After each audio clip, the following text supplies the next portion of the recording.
서울 외곽의 오래된 아파트 12층. 72세 김영수 어르신의 하루는 늘 새벽처럼 조용하게 시작됐습니다. 아직 해도 뜨기 전인 오전 5시, 김영수 어르신은 천천히 몸을 일으켜 작은 전기포트에 물을 올렸습니다. 주전자에서 김이 피어오르는 동안 창밖을 바라보는 것이 오래된 습관이었습니다. 겨울 새벽의 서울은 늘 차갑고 조용했습니다. 멀리 버스 한 대가 지나가는 소리만 희미하게 들렸습니다. 영수 어르신은 따뜻한 보리차 한 잔을 마신 뒤 늘 입던 회색 점퍼를 걸쳤습니다. 그리고 천천히 동네 뒷산으로 향했습니다. 매일 같은 길, 같은 벤치, 같은 편의점 앞. 동네 사람들은 그런 영수 어르신을 자주 보며 말했습니다. 영수 어르신은 아직도 정말 건강하시네요. 그 말을 들을 때마다 영수 어르신은 웃으며 대답했습니다. 아직은 쓸만해요. 하지만 사실 그는 아무에게도 말하지 않은 변화들을 느끼고 있었습니다. 요즘 들어 유난히 목이 말랐습니다. 물을 마셔도 금세 다시 입안이 말랐고 밤에는 두세 번씩 화장실에 가느라 잠을 설쳤습니다. 어느 날 새벽, 물을 마시기 위해 부엌으로 나오던 영수 어르신은 거울 속 자신의 얼굴을 잠시 바라봤습니다. 볼살이 눈에 띄게 빠져 있었습니다. 잠시 이상하다는 생각이 들었지만 곧 고개를 저었습니다. 나이 들면 원래 마르는 거지. 그렇게 스스로를 설득했습니다. 주말 저녁 아들과 며느리, 손자가 집에 왔습니다. 작은 식탁 위에는 며느리가 사온 족발과 따뜻한 된장찌개가 놓여 있었습니다. 손자는 TV를 보며 웃고 있었고 며느리는 반찬을 접시에 덜어주며 말했습니다. 아버님, 요즘 입맛 없으세요? 아니, 잘 먹는데 그런데 왜 이렇게 야위셨어요? 그 말에 영수 어르신은 괜히 숟가락만 만지작거렸습니다. 사실 본인도 알고 있었습니다. 바지가 헐렁해졌고 계단 몇 층만 올라가도 숨이 찼습니다. 예전 같으면 산을 1시간 넘게 걸어도 멀쩡했는데 요즘은 20분만 걸어도 다리에 힘이 빠졌습니다. 하지만 그는 병원에 가고 싶지 않았습니다. 젊을 때부터 늘 참으며 살아왔기 때문입니다. 몸이 아파도 일했고 허리가 끊어질 듯해도 가족 먹여 살리려고 버텼습니다. 그런 그에게 병원은 늘 마지막 선택이었습니다. 괜히 검사하면 병만 늘어난다. 그 말은 어느새 그의 습관처럼 되어 있었습니다. 그날 밤 가족들이 돌아간 뒤 영수 어르신은 혼자 소파에 앉아 TV를 켰습니다. 하지만 얼마 지나지 않아 그대로 잠이 들고 말았습니다. 새벽 2시. 목이 너무 말라 잠에서 깬 그는 냉장고 문을 열어 찬물을 벌컥벌컥 마셨습니다. 그 순간 갑자기 눈앞이 핀 돌았습니다. 잠시 벽을 짚고 서 있던 그는 처음으로 두려움을 느꼈습니다. 며칠 뒤, 서울에는 눈이 많이 내렸습니다. 영수 어르신은 평소처럼 새벽 산책을 나갔습니다. 하얀 입김이 차가운 공기 속으로 흩어졌습니다. 하지만 이상하게도 그날은 발걸음이 무거웠습니다. 숨이 자꾸 찼고 다리에 힘이 들어가지 않았습니다.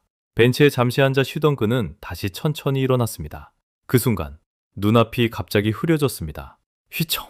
영수 어르신은 그대로 길가에 쓰러지고 말았습니다. 멀리서 환경미화원이 놀라 달려왔습니다. 어르신, 괜찮으세요?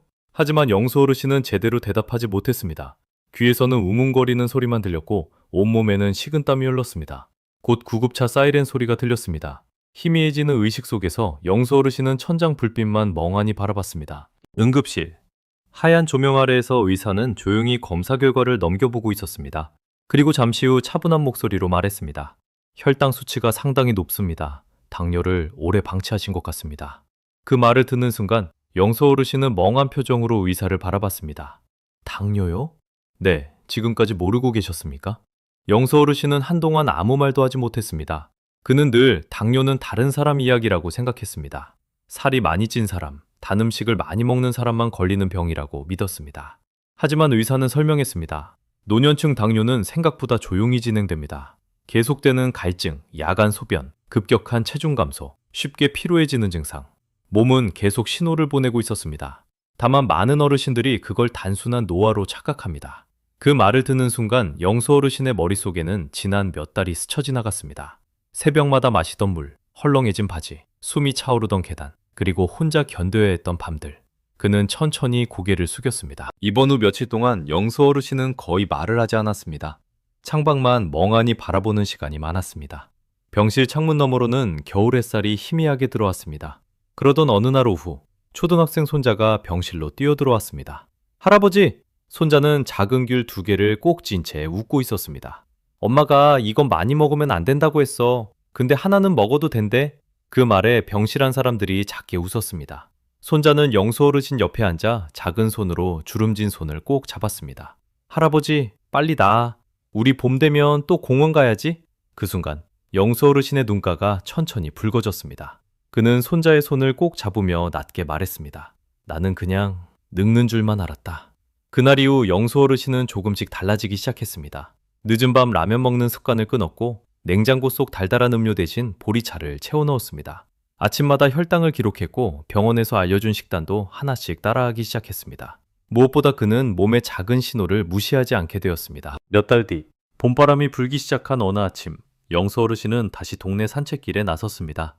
예전처럼 빠르게 걷지는 못했습니다. 중간중간 벤치에 앉아 쉬어야 했습니다. 하지만 얼굴은 훨씬 편안해 보였습니다. 편의점 앞에서 마주친 동네 어르신이 물었습니다. 요즘 건강 괜찮으세요? 영수 어르신은 잠시 웃더니 천천히 말했습니다. 목 계속 마르고 자꾸 피곤하면 꼭 검사 받아보세요. 늙어서 그런 게 아닐 수도 있습니다. 그 말을 하던 영수 어르신의 표정에는 후회와 안도가 함께 섞여 있었습니다. 많은 사람들은 병 자체보다 너무 늦게 알아차리는 것을 더 위험하게 만듭니다. 몸은 늘 작은 신호를 먼저 보냅니다. 그리고 그 신호를 외면하지 않는 것. 어쩌면 그것이 노년의 건강을 지키는 가장 중요한 시작인지도 모릅니다.